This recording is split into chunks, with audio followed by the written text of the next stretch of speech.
Oh, my goodness me. Oh, my goodness. You can tell the season started, Butch, can't you? Audience Easily the best audience since last week. Well done. Hello, capacity crowd.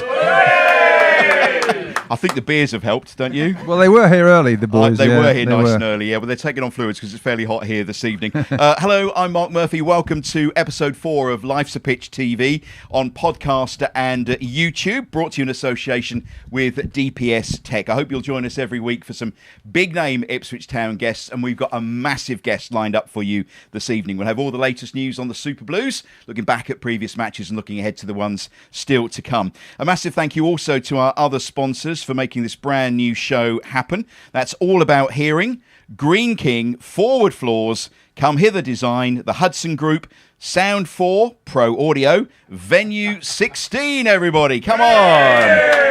And if you're watching on YouTube, don't forget to smash that subscribe button. We need as many subscribers as we can get. Hit the like button as well, and that'll help us keep the channel going. So let me properly introduce you to the team this week. Here is Ipswich and England legend. It's Terry Butcher. Good to see you, Butch. Good to be back again. Yeah, it's fantastic, isn't it? Now, normally sitting at the far end will be eventually, and I promise he is part of the team, but he's still on grandpa duty, will be Russell Osman. Deputising for Russell Osman this week is Ted Lasso, everybody. Ted Lasso's here. Well done, Ted. The latest on Richmond FC to come later on. And behind Beatty's Bar, with no alcohol again this week, Phil Ham, it's Phil Ham from twtd.co.uk.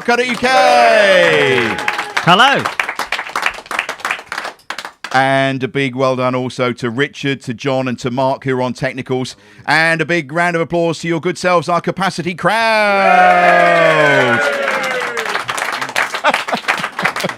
They're bonkers. Well, you have to be to work here, don't you? You do really. Yeah, you do. But nice to see you all. Thanks for coming along. Thanks for tuning in and listening into the show, which is going so incredibly well.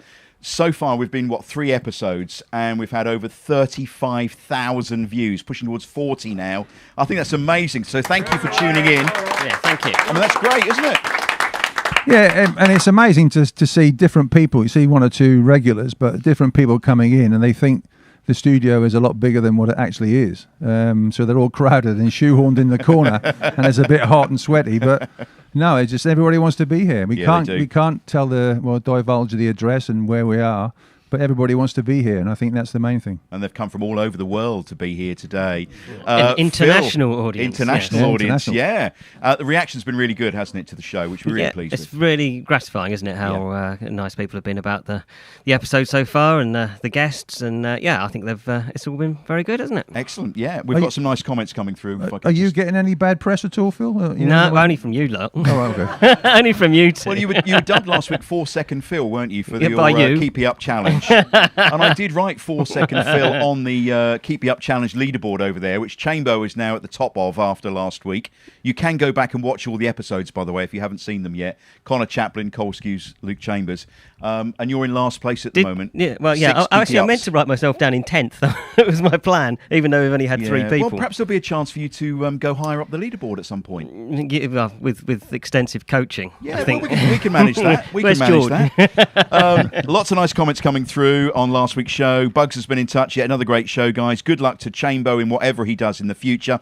He's been unfairly tarred by some of our more ignorant supporters due to relegation, but he was a great captain and a great player for us. I think we would all agree with that. David, another fantastic show. Great views, positivity and anecdotes from everyone. David Brocken, another brilliant show, Mark and team. Please say a big thank you to George for all the wonderful memories he brought us at Ipswich Town. Come on, you Blues. That's a little hint as to our special guest in a moment or two. Dawn's been in touch. Keep up the good work, guys. Loved every minute of this episode. Luke, what a fine person he is. And a couple more. Carly's been in touch. So we're 3 episodes deep now, and I'm hooked on Life's a Pitch TV. Absolutely loving the show and really enjoyed Chambo's humility and banter on this one. Congratulations, Chambo, on embracing retirement.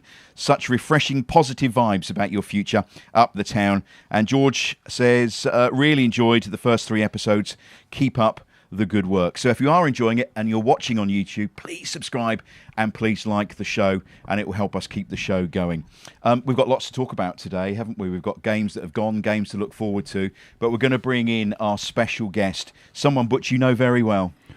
Yes, someone I do know very well, known for a long time, a very, very good friend and colleague, and also a boss as well. So he's been my boss on one occasion, but he has bossed me around on many others. So that takes some doing, doesn't it? It'd be great to see him. It'd be great to see him. But I'm just fascinated because I do a lot of research on the guests. Yes. And I've gone into some absolute legends at the club, and even Connor Chaplin. He's got a great history as well, and we'll have an even better one later on.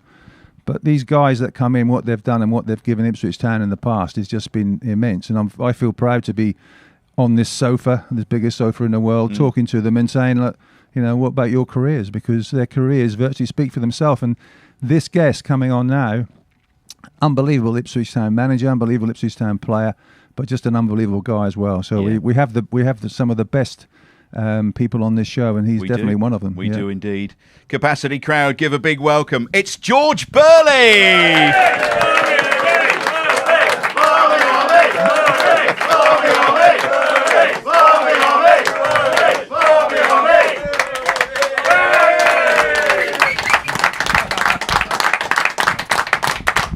George Burley, my goodness me, Burley's Barmy Army, the amount of times that we've sung that over the years, haven't we? Oh my goodness, what's it like hearing that again? Yes, great, but as Terry says, most of my life has been spent in Ipswich, starting from a 15-year-old, and you go through so many different memories, but it's a fantastic club, and I was, proud and so pleased to be, involved with teammates, fantastic players, fantastic people as a player, and then eventually back again to take the club back into Europe. So what can I say? It's been my life. It's still my life now, living in Ipswich. My family love it there. My family stay here.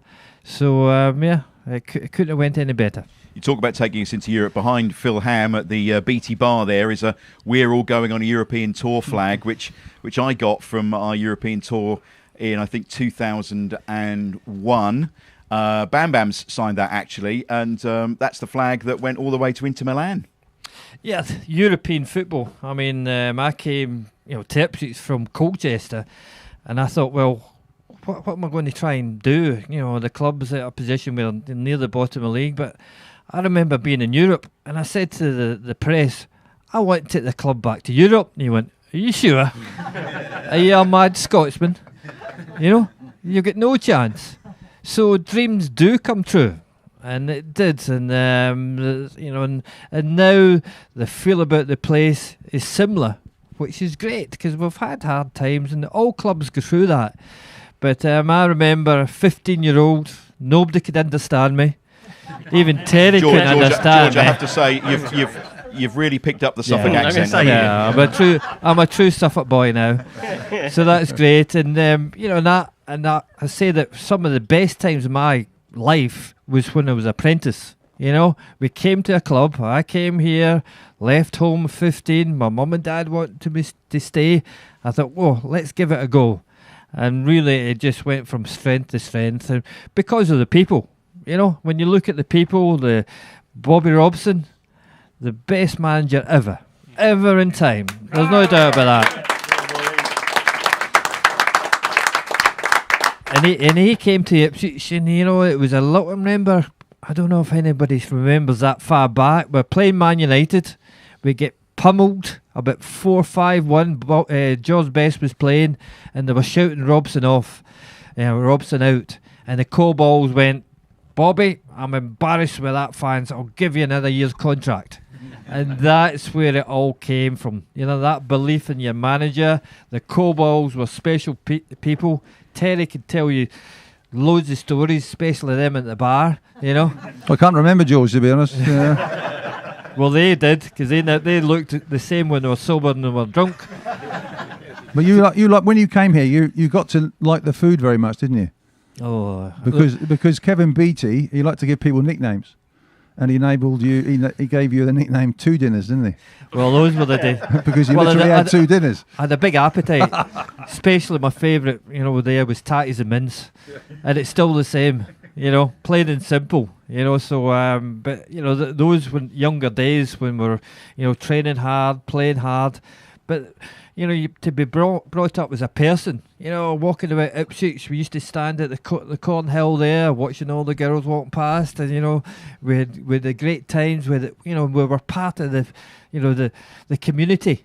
Everybody used to be walking about. All the players used to be walking about town. It's all changed now, which is maybe not for the best, but that's the way it is. But we were part of you, because everybody used to say, "Hey, George, how's things?" It's beginning to come back. When I'm walking about Christchurch Park, now they want to talk about football. So that's great. They weren't wanting to do that 3 or 4 years ago. No. But, so for me, Ipswich is part of me. You can't take away, 14 years as a player and 8 as a manager. I mean, that is a long time. And, and it's, people say, oh, well, you got relegated. But you think, well, we had 4 playoffs. We had 2 years in Europe. We're fifth in the Premiership. I managed to win, Manager of the Year. So, there'll always be some times where it changes.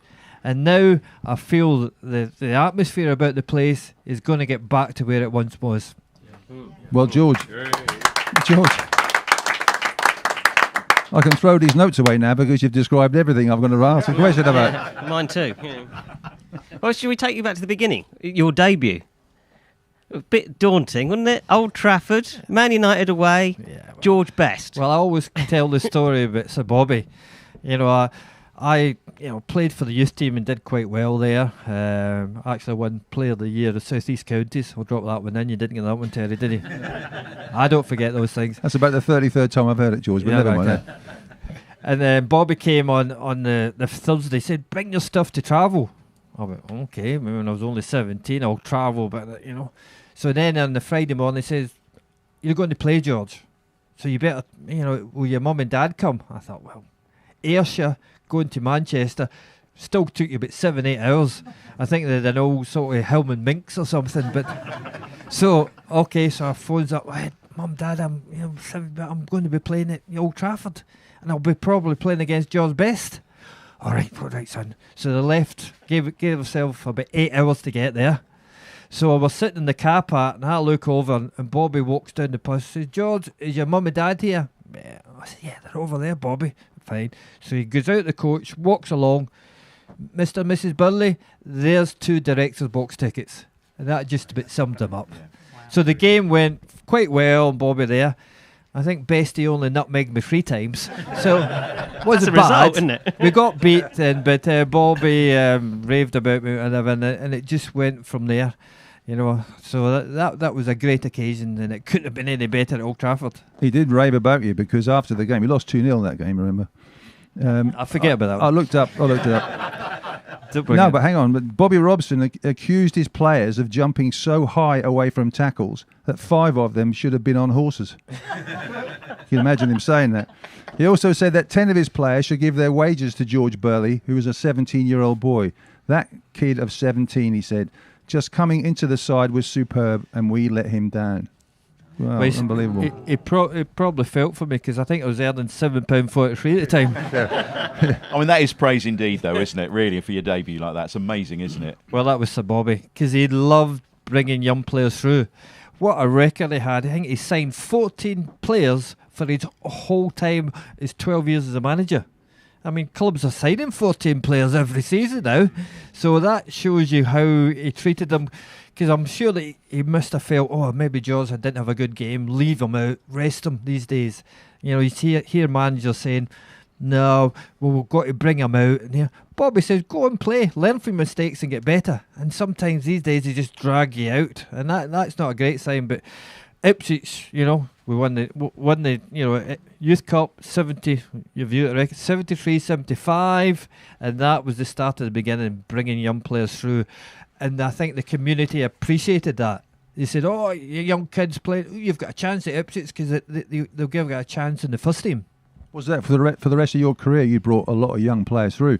Was that because of what Sir Bobby did? Definitely. Yeah. And when I think when you're a player, you look at things you want to bring as a manager, and one of the things that Bobby did with young players, and I love working with young players. I like to get in the train, bring young players, especially for Scottish.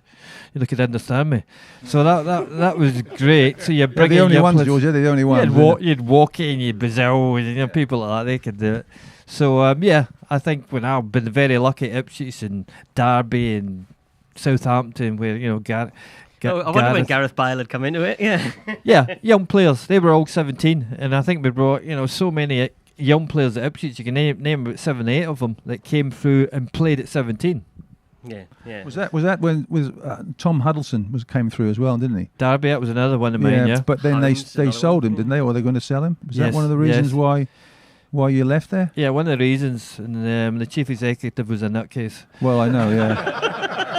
And here he is tonight in our capacity crowd. And by the way, he still owes you money, didn't he? He does owe me money, a lot of money, yeah. But I did warn you about him before. It was too late then. Yeah, no. And then you've obviously, you worked at lots of clubs, and you mentioned Southampton and Gareth Bale. Obviously, I think Bart, you gave him a debut at Southampton as well. Yeah, and Ipswich, it was Kieran and Richard Wright and Darren Bent, Darren Ambrose, James Scowcroft, Richard Naylor. It's a very long list, isn't it? And as you say, the community, most of those players, Titus, we've not mentioned Titus, they're all, a large number of those are actually local boys, aren't they? Yeah. Which I think appeals to supporters. It's great because we'll go back in the past. 4 or 5 years ago, they decided to do away with the community project. I couldn't believe it. And some of these young kids were going to Norwich. So eventually you came up with it. Yeah, well done. Yeah, well done. And then thankfully, with the new owners and that, and the new people, they brought it back again. And I take 2 of the grandsons down there on a Thursday night sometimes to Portman Road. What a great atmosphere. And it's getting bigger and bigger, and you feel about it, and they're going to produce good players, because the more that comes through, the more you work at it, the better players that come. So Bobby had this visage of going right round Britain to find young players, and he got them from Carlisle, the beat from there, and got them from Scotland, Walkie and Alan Brazil, from there, got them, everywhere, even from Norfolk. No. Oh dear. I don't think he got anybody from Norfolk, George. But, Clive Woods. Oh yeah. Well, Trevor Wymart. You're on the border, Laurie Civil. They're on the border. So you went everywhere for it from there to get players in. So and I think that's what you've got to do. So hopefully now the system's on the right road, and we'll see young Ipswich, produce born and bred players come into the team. It's good to see, and we all love that, don't we? We all love the youngsters coming through. We really do. What do you make of young Harry Clark at the moment? Yeah, he came in and did really well.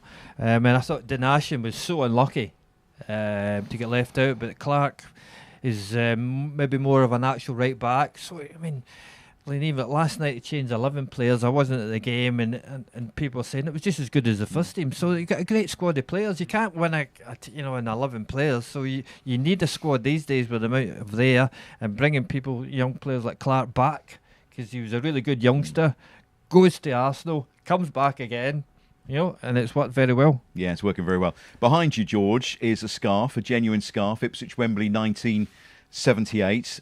Let's talk about Ipswich and their FA Cup runs. It took a few years to actually finally lift that trophy. You came close once before, didn't you? Take us through the history of those FA Cup runs when you were playing. Yeah, the FA Cup's always been very important, more so then than it is now. And you wanted to do it. We got to the semi-final, which was fantastic. Brian Hamilton keeps talking about the goals that got disallowed, and we all Clive do, Thomas. Yeah. Clive Thomas went away without a boo then, everybody. Come on. Clearly they're not old enough to remember that we booed Clive Thomas. And you go through and you try. There's not many people get to Wembley, apart from if you play for England. No, it's okay. I was in Scotland, went to Wembley, never won a game, but I won't talk about that. You got beat all the time, George. Actually, I've got one of your shirts. All right, okay. Number 2, yeah.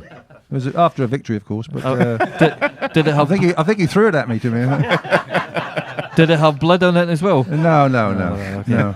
Mine did, but yours didn't. No. But actually, I remember the running. For me, I keep talking about the semi-final at Arsenal was the biggest game, the most thrill to actually know we're getting to Wembley. And I think anybody who was there on the way back and the bus, the whole of the route was covered with Ipswich Town fans. You know, the whole of it. So you've got all these scarves and shirts on the motorway, on the bridges. Was a fantastic feeling. Then you had 1 month of every single person asking you for a ticket. Have you got a ticket? Have you got a ticket? So every shop was covered in blue and white. The display was all blue. So that was the whole of Ipswich for 1 month talking about it. And then actually when we won it, everybody was so shattered. I mean, it really was emotional. And it was quite a heavy pitch because we trained in the Friday night and it had been a lot of rain and we played there and it was quite heavy. I mean, that's why Roger actually collapsed when he scored. You know, we had to try and pick him up and take him off. And Roger's a strong lad, but it was quite a stamina sapping pitch. So, you almost scored as well. Yeah, well, we're header with big Pat Jennings without big hand just flowed in. But I mean, I'm just surprised it was a header, but there we are. I don't know what I was doing there, but I remember one of your headers. And he broke my cheekbone and bruised. And he put me out of the Charity Shield, which was a good thing because we lost 5-0. So I think my career was enhanced. Not on my record, no. I was talking to one of your sons the other day there, and I was telling him, actually, you didn't, did you? I said, well, it was an accident, it was an accident. And actually, when I got down, I ran away and kept away from him for about a month anyway. I spoke to Paul Mariner years ago about the FA Cup final, and he said the thing that he remembered most was coming out of the tunnel and the noise of the town fans as you came out of the tunnel. Is that a particular memory for you as well? Yeah, I mean, it's such an emotional event, isn't it? And you're really very focused on it. And those days, you had the cameras at, about 9 o'clock having breakfast when we were in a hotel in London, right all the way through, and you don't get that so much now. So it was a big build-up to it there. And I think everybody wrote us off, said, Arsenal was going to win this game and that. I thought, why? Because that was probably one of the worst positions in the league we'd finished for many years. So we didn't have a great season there. But before then, we were tops. We were right up, top 3 every season from 72 right the way to 78. We were above Arsenal. We were there. So we had no fears. And we knew with the quality in the team, and we were out there and played. And Maris hits the post, Walkie hits the bar, they were there. They never really had a kick, And actually, we always teased Walkie because Walkie took about 15 minutes before he touched the ball, believe it or not. But those players like that could score goals, and I think the confidence was there. And really, we should have won by 3 or 4 goals, And then for somebody like Roger Osborne, a local lad, a lad who wasn't maybe regular, he's such 100%, type of guy. You trust him with your life. He's a Suffolk boy, and for him to get the winner was really tremendous. When before the final, the week before the final, we got smashed, didn't we? At Villa, was it Villa? 6-1. 6-1. You were at the bar. No. No, I was only young then. I remember this. And so the two Bobbies changed the team and the formation for the final itself. When he broke the team to you, he told you the team at the hotel or at Wembley, I don't know. But when he told you the team and how you're going to line up, have you done any work on that beforehand? On the Thursday before the final? Yeah. I mean, as far as work concerned, we didn't do too much, of play. Usually, you trained the same way, but these days you have a pattern of play, and that. Bobby used to say, well, you're a right back, do what you're good at, and there. So you didn't do shape. All these players these days want shape. Bobby was more the sort of fashion to go and play. But of course, once he's changing it, because he changed Roger for Colin Viljoy, and it didn't work out. Roger was a very popular lad. I could say Colin Viljoy wasn't too popular, but that's everybody's opinion. But so he changed it. I think he announced it on Thursday, and everybody went, great. We've got somebody who we know well, who knows there. Roger played in front of me. I knew exactly what he would do for me. So that suited me down to it. So he got it right. So he tried one thing, it didn't work, and then he changed it. But he wasn't a type of manager who said, we're playing that way, you've got to do this, do and that. And we actually just changed our shape a little bit, and that was Bobby Ferguson changed it to play David Geddes a little bit wide. Because, Arsenal were very good left-hand side. Liam Brady, fantastic player. So we blocked that area off for Liam to get the ball. And it worked a treat. He had and their fullbacks as well. Their fullbacks. Nelson. Nelson on one side and Rice on the other. Yeah. So we blocked it. What Bobby was really good at was building teams. So he built a team that won the FA Cup, and then the rebuild began to win the UEFA Cup with you, Butch, of course. And he was great at doing that, wasn't he? And you have to do that. You can only rely on players for a certain amount of time. But it wasn't revolution, was it? It was evolution all the way through. Especially when the Dutch boys arrived. Yeah, he changed it. I mean, bless him. David Johnson, Paul Mariner. David Johnson left and Paul Mariner came in. Then, you just say, when we were changing more of a continental play, Murid and Tyson, I think Arnold said the first game, he said he get dizzy, the ball getting kicked over his head all the time, which, is not Dutch football. So we think, hang on there. And I had Franz Tyson in front of me. Oh, what a player. I used to get the ball, roll it to Franz, the 3 players marking him. Oh, so what? Just roam the ball, and I would go bump, and I'm off. I'm on my bike. I couldn't have done that with Roger Osborne. So, because he was more of a hard worker. Franz had ability on the ball. He could turn, he twist, he had that hook. He used to hook the ball round and let the defenders run that way, and he'd go the opposite way. So that's how we changed it. So, and you get, like Alan Brazil, you've got he wasn't the best with the ball to feet, but if he played it into areas, like Arnold Murin, he had a sandwich in his left foot, a sandwich, and he used to put it over, and Alan, one against one was second to none, so he would so you've got a little bit of combinations all over the field. And you've got Terry and Russell before we had the Beat and Alan Hunter. So you're having combinations, which is so important. And that's what Bobby used to do, combinations on the pitch. And you cannot believe Johnny Wark was a sitting midfield player. Defensive midfield player. He was a centre-half when he first came to the club. Centre-half, he played defensive midfield player about every game during that time. And he was our leading goal scorer. And he had the record in Europe for many years, but 10, 15 years scoring the most goals from a sitting midfield player in the whole of Europe. And I tell you what, if he was playing now, he'd be worth 200 million. Definitely. We often speculate what you would have all been worth in today's market when every single one of you in that era, top notch, so many internationals. It's incredible the amount of internationals in that squad. Yeah, we had good players, but Sir Bobby, he was a shrewd cookie. So he used to go at the end of the season, and I talked about £7.43, and that's my first 2 wages was £7.43 and £8.43 from my 15 to 17. So I'm playing in the first team. I played about 40, 50 games. So I said to Bobby, I've been playing regular in the first team. Can I get a bit of a rise here? And he looks down. How much do you want? I said, well, maybe, 50 quid, 100 quid. He says, what? He says, look, do you know how many bonuses you had last season? I went, no. And he goes, do you know, I could go down the road and I could find a right back as good as you for half that. Okay, Bobby, I'll sign that contract. He was such a shrewd cookie, and everybody goes up with you because before you start he's going to push you right down. Yeah, he did it to everybody, George. He did it to me as well. Yeah, he was remarkable when it came to money. I mean, I know Scottish people are very tight with money, George, but Bobby was unbelievable. Bobby was unbelievable. Yeah, he used to get you in, and he would butter you up and say how great you're doing, and then when it came to the money, he'd tell you how bad you were. So that was it. He got it too. He got it double whammy, didn't he? Someday will get better. Double whammy. So George, 81 UEFA Cup. You missed the final. You missed most of that season. I think it was an injury at Shrewsbury.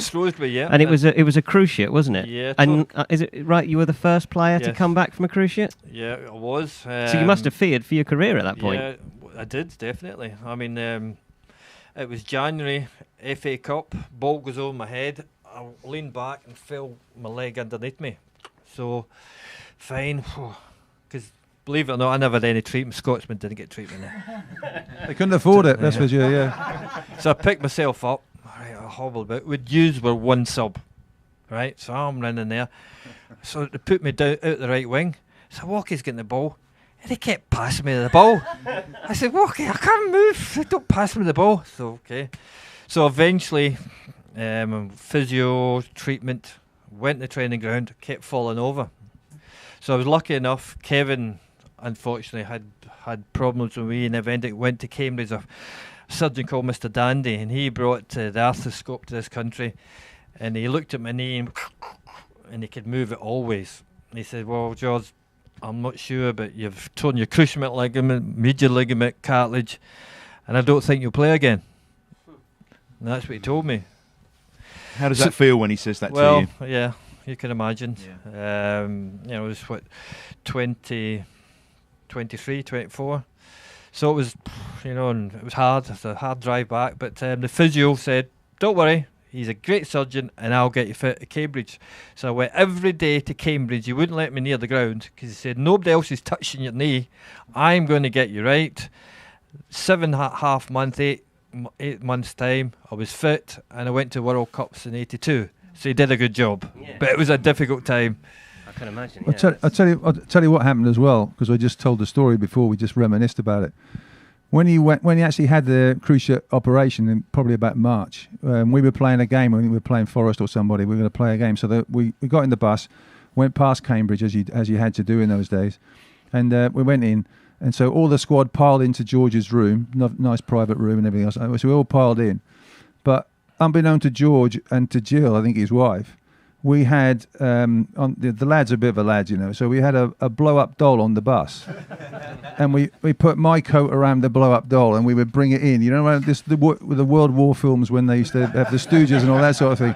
So we shuffled together and got this blow-up doll into the room, and we gave it to George on the bed, sort of thing. So he said, and we thought it was a great hoot, great laugh.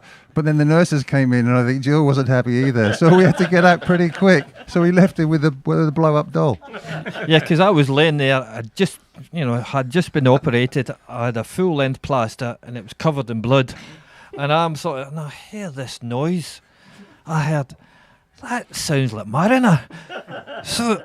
And then all of a sudden, Maris comes through the door, and he's got this doll in his shoulder. And I couldn't move because I was just had a 5-hour operation on my knee. So I'm sitting there and I'm going like this and that, and he, George, in our house things and all that. And he sat it down next to me on the chair. So I'm sitting there, all right, we're off to Forest. All right, see you later, boys. And I'm still sitting there. And all I can see is the wee nurses. They're looking through the door having a laugh at this blow-up doll next to me. And Jill walks in and says, what's going on here? And I says to Jill, could you take that out? She says, I'm not carrying that out there. So it was there for about 2 days. I couldn't move. You didn't use it? No, carry on now. I mean, that shows the camaraderie in the team, doesn't it? And the way they looked out for you. Yeah. Yeah, it was great. But, it's funny now. It wasn't so funny then, but I mean, the spirit of the boys was unbelievable. We played golf together. We used to play out on the Wednesdays. We went out together. We went everywhere. Everybody was really close, and I think there was a big majority. I mean, I remember Charlie Wood saying to me that, a few years ago, he said, Bobby come in and said, by the way, congratulations to all the coaches. Do you know that every one of those players come through the youth team that played today? And Charlie said, oh, you're right, Bobby. And that was the way it was. But we were brought up together. We had some great times together from 16 or whatever age we were through, and we were so close. I think we're seeing that camaraderie now with this current team. They were fantastic together last season. You can see them. I was watching them on the pitch last night. They're together. They're playing golf. They're socialising. They're living here. Particularly when we got promoted last season, they were all on the town like the old days, in the haunts and the bars. It's got that feel about it. It's also got that feel like we had with you, with the team that you took up in 2000, when it was a team that were really together. And we saw that again through the promotion, didn't we, in that first year in the Premier League? How important is that for a successful side? Of course, it's a team. It's not individuals. You know, when you're a player, you've got to have combinations. Just said that. There's got to be combinations all over the pitch, and certainly the team at the moment has that. And really, I think they've got an excellent manager. His feet's on the ground, you know, and he wants them to play the right way with attacking football and scoring goals, which is important as well. And I think the signs are very good. And you know, I really enjoyed the game on Sunday, because sometimes you go down to the ground and no disrespect to the First Division, but you know, you couldn't compare the two teams. You know, our team against the opposition. But on Sunday, you know, and credit to Morga, you know, he's brought up the right way, by the way. And Vino. Morga, I spoke to Morga the other day, and he says, bloody Vino's coaching him, and he says he's still doing your passing drills. And I thought, and on commission. And actually Marcus Stewart said that to me as well the other day there. So as I say, it's important that you're all with it together from there, and it's good to see the teamwork, but they've still got, you know, a wee bit to go, and they're not getting carried away. We set the bar. The bar was 10 years in Europe. And then with as manager, 4 playoffs in the trot, finishing fifth in the Premiership. So they've got that. They've got to raise that bar. But I've got every confidence they'll be there at some point. How did it feel in those playoffs, those year after year? I know how it felt on the terraces. You know, getting so close year after year. Football's a game, you know, test of character. And everybody's got to be together. You talk about that. And we had to sell a player every year. You know, you people, you know, Mauricio Tarico, Alec Matthew, Ian Marshall, you know, you had Kieran Dyer. So we had to stick together. You know, and I'm sure as a player, and you lose maybe one of your good players, you think, what's going on here? But with that belief, and the fans believed in it, so we were together. And that's what kept us going. You know, not one individual, not one aspect, but everybody together, fans, players, stuck together, and we got there. And you developed the team. What was the squad that you inherited? Did you look at it? Because obviously, I think when you took over, relegation was inevitable, wasn't it, that season in the Premier League? And you looked at that squad and thought, I've really got to change this fairly quickly. I think you made quite a few changes the following summer, didn't you? But then it was a development over time, wasn't it? Yeah, I think any manager that goes into a new club, we had a lot of players, and you know, and things weren't going great. You've got to develop your own team, you know, and they've got to know that the players are with you or not. You know, so you've got to make ruthless decisions, you know, to build on anything, and that is the manager. You can't just say keep players or whatever, you know, even like young players. You know, like sometimes, we'll give somebody another year. I mean, I always feel like a young player at 17 or 18, if he's not quite there, he'd be better moving on. You know, like players move on. Like, you know, you look at Matt Holland, he didn't quite make it at West Ham.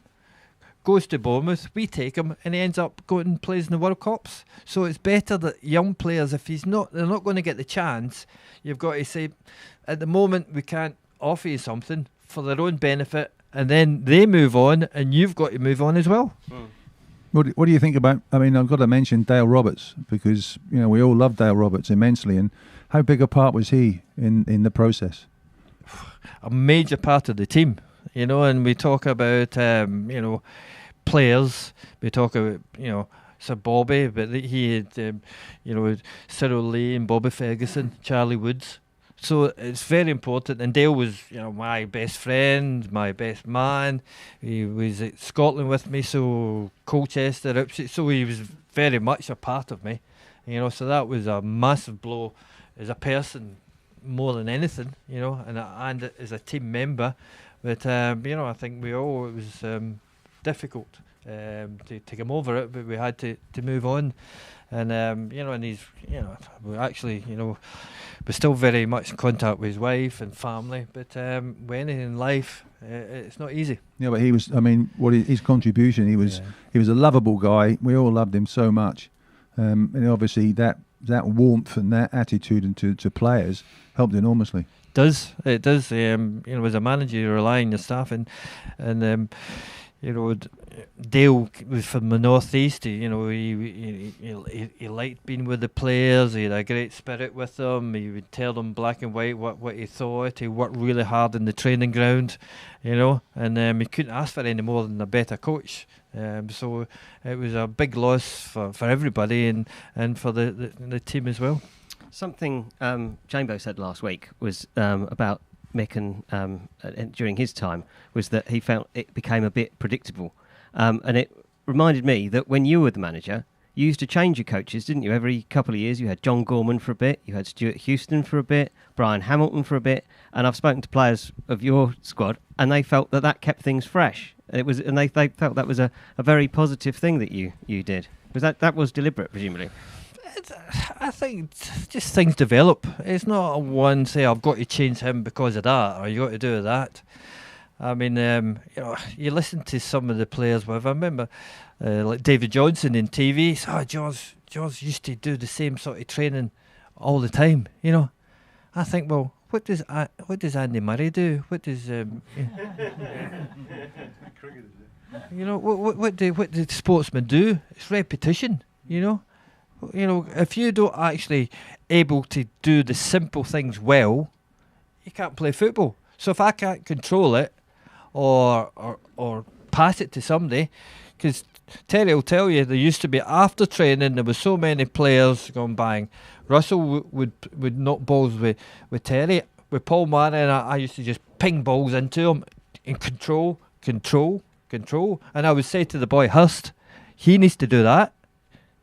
He needs to do that, so his first touches go boom, boom, and that's top quality. That is top quality. So it's all about repetition. What I talked about Vino and Marcus Stewart. They think, do it all. So, but as I say, sometimes coaches move and circumstances change. There's not a deliberate thing. Well, he's not good enough. I've got to change it. It's just circumstances. I even tried to get a good coach at with Scotland. And Terry turned up, so that was the only Englishman I could get. How did you get Terry Butcher in a Scotland shirt? Well, Terry was.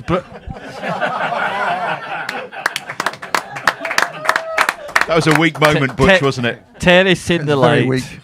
Terry, especially when Maradona was about, but George, you hit me again. No, but Terry was brought up in the same beliefs. If you got the same beliefs about the football, with Bobby Robson, the way we played, the same sort of 100% attitude, honest as day long, it was a no-brainer. I was pleased to accept it. Maybe you wish you hadn't accepted it, but all credit for us. He came with me. Yeah, I mean, I didn't sing the national anthem, put it that way. But I was. I loved it because you're working with the best. I mean, look, the best three managers Ipswich have ever had have managed their country. So you've managed Ipswich, you played for Ipswich. I mean, Sir Alf didn't play for Ipswich, but he managed them and then became a manager of his country. So three players, three great players and three great managers. So we should feel very honoured that George is still here with us. There you go. George, lots of people getting in touch saying just thank you so much for the great times as a player and also as a manager. We've had loads of people getting in touch about that. Just a couple from our socials because we're running short on time this week.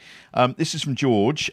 When you look back at your career, what are you most proud of? The FA Cup win or the promotion and the first year's success in the Premier League? So, FA Cup, promotion, first season in the Premier League. What are you most proud of? Well, I think playing, you can't take away playing. Playing was the most enjoyable. But I think getting promoted and doing so well in the Premiership, it was the whole of Ipswich. We just talked about, fans. We've got all these different tours in Europe. These are something you'll remember the rest of your life. So I've gave quite a lot of fans, some great memories of Wembley, of Milan and Moscow and Sweden. So that would be mine because of everybody involved, and for that achievement, to do what we did, to eventually get there, with no finance at all, and having such a great group of people, bringing players through, making international players, having that sort of discipline in the play as well. And I think it would have to be that. Okay, we're going to take some questions from our capacity crowd in a moment or two, but there is something very special that we love on Life's a Pitch, and that is our Keep It Up challenge.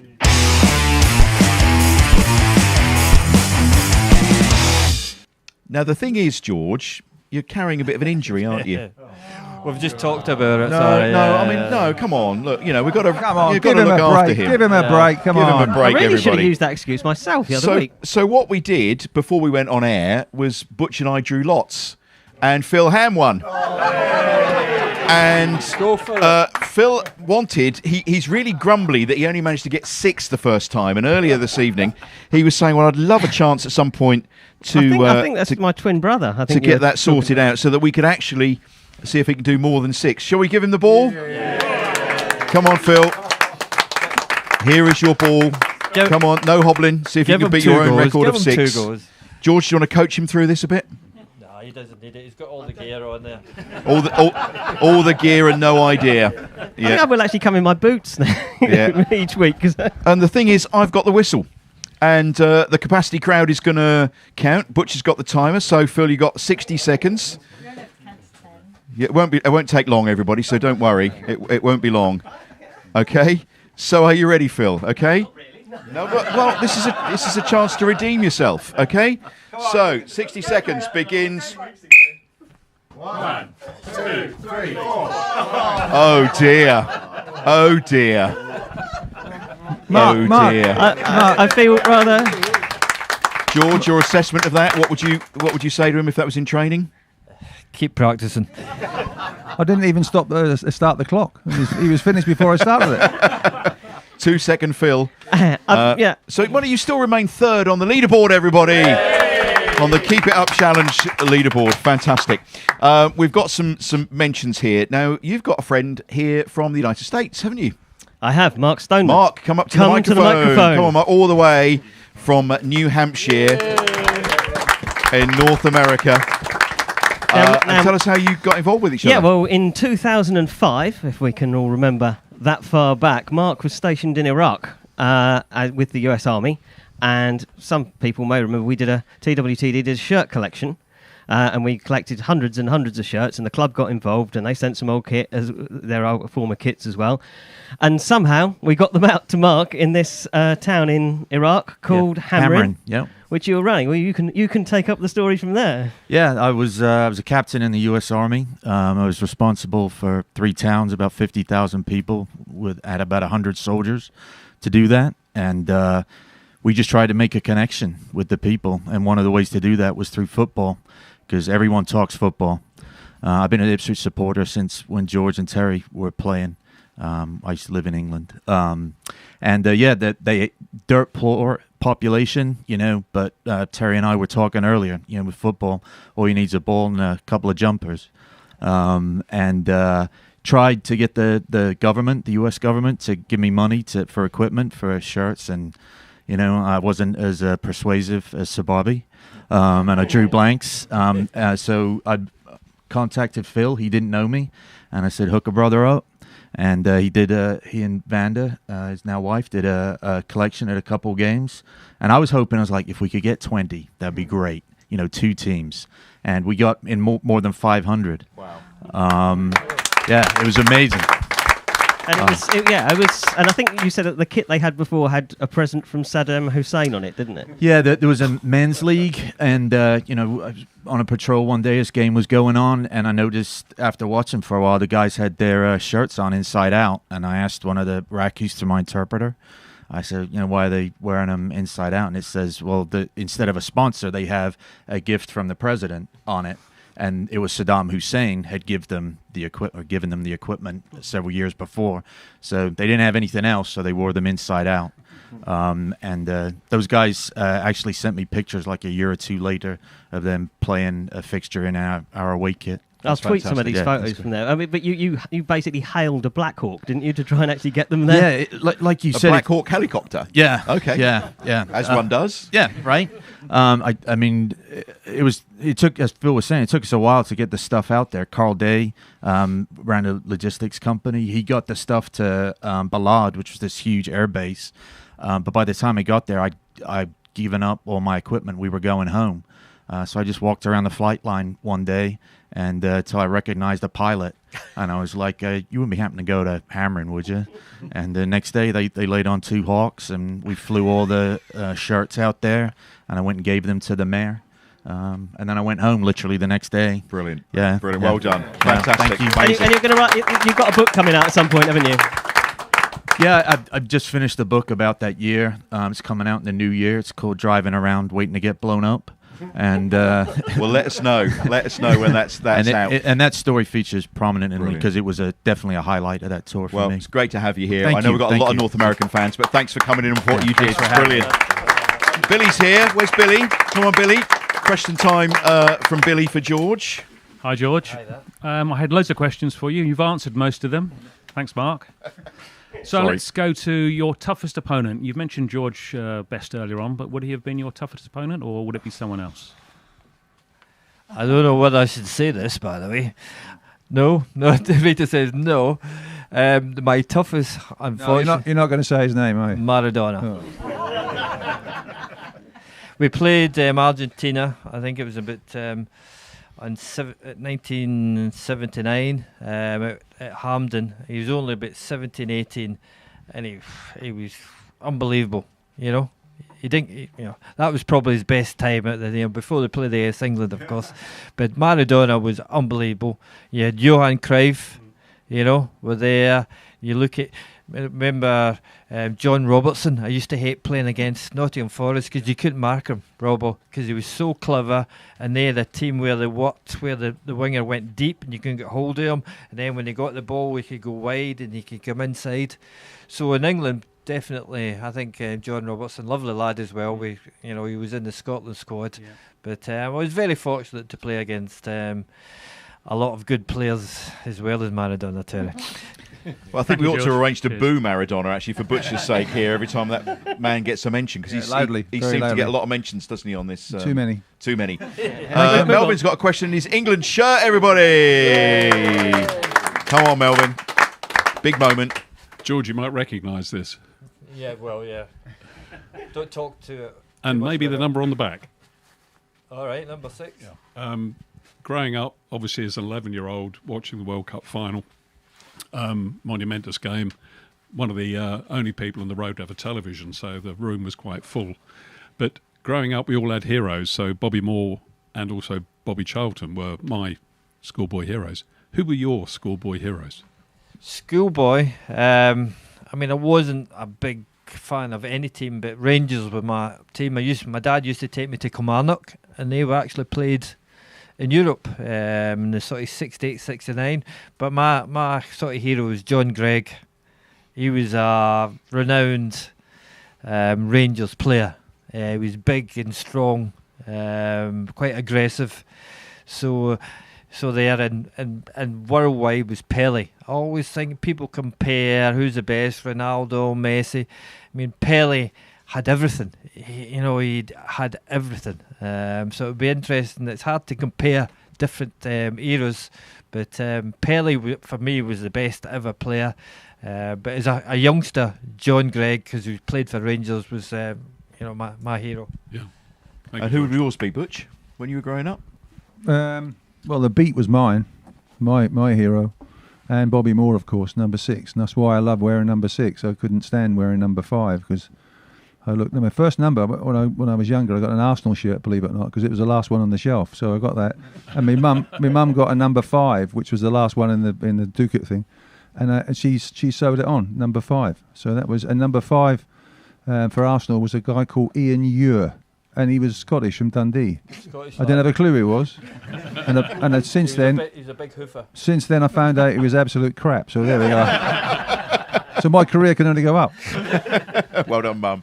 And look, Karen's here from one of our sponsors, All About Hearing. And also we've got Nathan here, who is the Ipswich Town drummer, everybody. Hey! Come on. Nathan, let's have a quick word with you first of all. How long have you been drumming down at the ground? 5 or 6 years now. 5 or 6 years, yeah.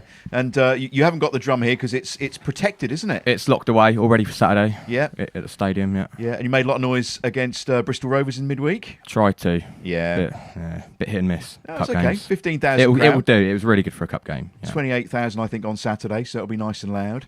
And where did the idea come from then? I just sort of took over from a couple of people. It was the middle of the Mick McCarthy era. They didn't like the football. They left.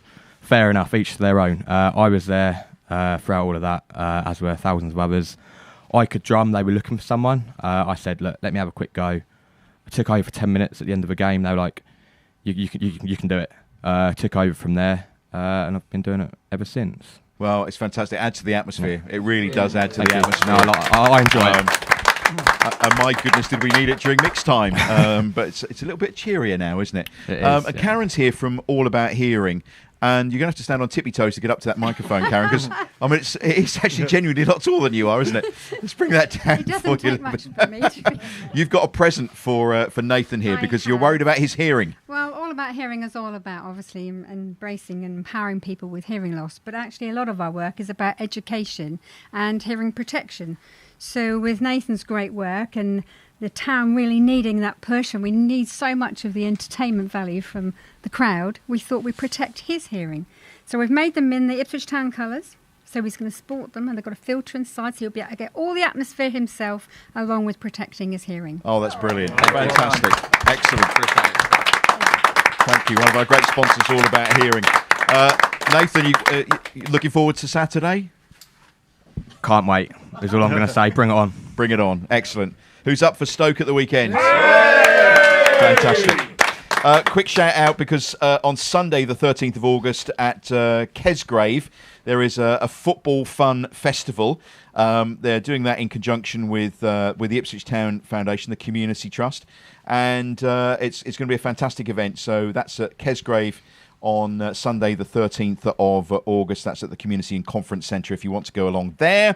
My phone has been buzzing away, and it must mean that we've got the results through from the Man v Fat Football League. Here we go. Go on. And there's your shirt, Butch, from last week. Have you heard of this, George, where the lads go along and play football to try and lose a bit of weight? Yep. Okay, interesting names. Are you ready for the scores? Our favourite team is Man Titty, isn't it? Yes. We had a couple of the players here last Go on, week. Man Titty. Go on. So far, these are the latest scores. Far from Athletic, 7. To lose a few pounds, 2. Pork Vale, 13. Keep going. Come on. LA Galaxy Bar, 7. Man Titty, 9. The Seattle Quarter Pounders, 9. So well done. Too many draws for them. Too I many know, draws. I know, competitive matches, but of course it's Yeah. not just about what the scores are on the pitch, it's about how much they lose and all of that kind of They've stuff. got to keep So it tight, haven't they? They Man have, City, yeah. And we've got our scarf up now, our Man v Fat football scarf up here. I think that one went over my head, Butch. Well, then, we have a actually. lot of people's head Yeah. down here, yeah. We should have rehearsed that gag. Yeah. Quick look ahead to Stoke, George. What would you be saying to the lads? Nothing different. Last season's gone. They've started this season very well. Keep doing the same. You know, and football's a game of habits. Training on a Monday morning, it rolls on right through the week to the game on the Saturday midweek. Game of habits, good habits. Keep the good habits. Keep practicing. Keep getting better.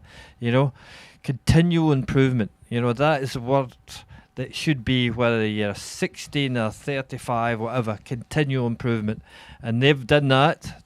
They get better and better as the season went off last season. They've started well. They've got all the quality to compete in this league. You know, go and do what you're good at and keep it going. Promotion? Who knows? Certainly, I wouldn't go against it. When I look at the squad, it's an excellent squad. I know that they're trying to add one or two to it because you're always got to look to improve. But I think it's going to be a tough league because the 3 teams that have come down this season are all strong. You know, your Southamptons, your Leeds, your Leicesters, they're big clubs. So that'll be difficult. And you look at Coventry, who look decent on telly. But we've we can defend. We've got good midfield players. We've got good characters. Mosley is a leader. I like him because he's a winner. You need that in your team, And we've got some good, players. Chaplin, 30 goals. He can score goals. So if you've got that in your team, you've got every chance. Fantastic. Well, good assessment, George. Good assessment. Phil, just a very quick thought on the game against Stoke. Well, yeah, I think are we unbeaten in 20 now? 20 league games. 20 league games. Yeah, 19, I think, in all competitions. We've got momentum, haven't we? And first game of the season at home. The last season's gone. Don't think about that now. Yeah, but it's a good stat. It's a good stat, George. But it's still, the team is used to not losing. As good as your last game, and we were quite good last game. That's true. That's true. I think Sunday was an interesting game in that it was a very un-Ipswich performance based on last season, wasn't it? That we didn't have all the ball on Sunday, whereas we dominated matches last season. And well, in a different league. Yeah, I know. But to win in a way that was not like how we won last year. Do you know what I mean? I think it was a heartening performance. That it's a bit of a slow start, wasn't it? Maybe they were overawed perhaps by the occasion. I don't know, but even when we, I think I was watching a different game. No, but even when Sunderland had most of the ball, we still looked really dangerous, didn't we? I think that was the thing, and I think that was probably one of the most heartening things, that I think we will score goals in this division. Sometimes possession is not that. That Not doesn't matter. everything, It's what you score is. So we are a possession team. But sometimes you've got to play where you haven't got so much possession, and we showed on Sunday that we could do that. Yeah, I think when it comes to games now in the Championship, you assess the game, see what's going on, and you adapt accordingly, because this team can adapt. Whether it's 3 at the back, 4 at the back, or whatever, it can adapt, and I think they've shown that now. They know that they're strong on all facets of the game: defending, attacking, midfield play, everything else. And they saw the game outright. Who was hiding behind their sofa for the last 10 minutes? Last 13. Last 13 minutes. But wow, but they should have put it to bed overnight. So they'll learn. The cliche will come back. That you don't finish them off. But I thought they handled it very, very well. Okay, we're out of time, everybody. I'm sorry about that. But please give a big round of applause, Mr. George Burley.